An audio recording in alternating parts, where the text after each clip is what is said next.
Do the three accounts of Paul's conversion narrative contradict? Let's get into it.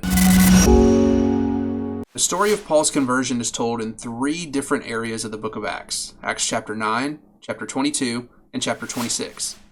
In chapter 9, the men with Paul are standing, they see no one, and they hear a voice.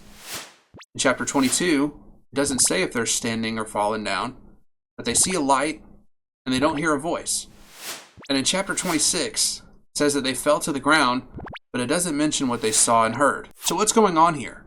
Let's begin with if the men that were with Paul were standing, or did they fall to the ground? Acts chapter 9 verse 7 says, "The men who traveled with him stood speechless, hearing the voice, but seeing no one." The Greek phrase for stood speechless, episteme eneos, is an idiomatic expression that would be similar to the modern expression, they were frozen in fear, or they were frightened out of their wits.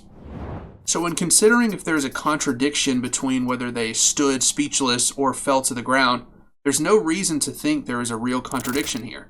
They could have both fallen down and been frightened out of their wits, or frozen in fear. Now let's ask the question, did the men with Paul see anything? Acts chapter 9 verse 7 says the men who traveled with him saw no one. And in chapter 22 verse 9 it says those who were with him saw the light. So once again, there's no reason to think there is an obvious contradiction here. They could have seen a light, but not seen Jesus within the light. And finally, did the men who were with Paul hear a voice, or did they not? We're going to look at the same two verses for this alleged contradiction, Acts chapter 9 verse 7 and Acts 22 verse 9. Let's begin in chapter 9 verse 7 where it says, "They heard the voice but saw no one."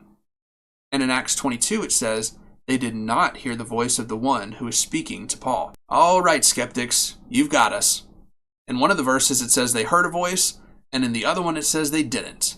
Clearly, both of those two things cannot be true at once. Not so fast. That would only be the case if that word only meant to hear, and it couldn't mean anything else, but that's not the case. The Greek word for hear in this verse, akouo, can be translated as understand.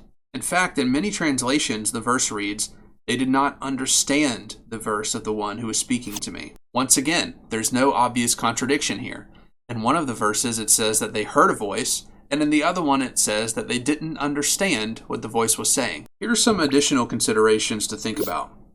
All of these narratives are found within the book of Acts, who was written by the same author, Luke. It's one thing to posit a contradiction between two different authors, but an entirely different thing to say that one author contradicted himself. We would have to attribute ignorance or dishonesty to Luke in order to posit that these are genuine contradictions, which would be multiplying our hypotheses beyond necessity and ignoring Occam's razor. The simpler explanation, absent defeaters, is that Luke was using Hellenistic literary devices that were popular at the time, such as functional redundancy, to keep his audience interested while retelling a previously mentioned narrative. So no, there are no obvious contradictions in the narratives concerning Paul's conversion. Be sure to check out next week's video where we discuss why we should trust Paul's testimony. And thank you so much for watching this video. Give it a like if you enjoyed it. Subscribe to the channel if you're new and you want more content like this. This has been The Epitome. I'm your host, Nathan Bozeman. We'll see you around.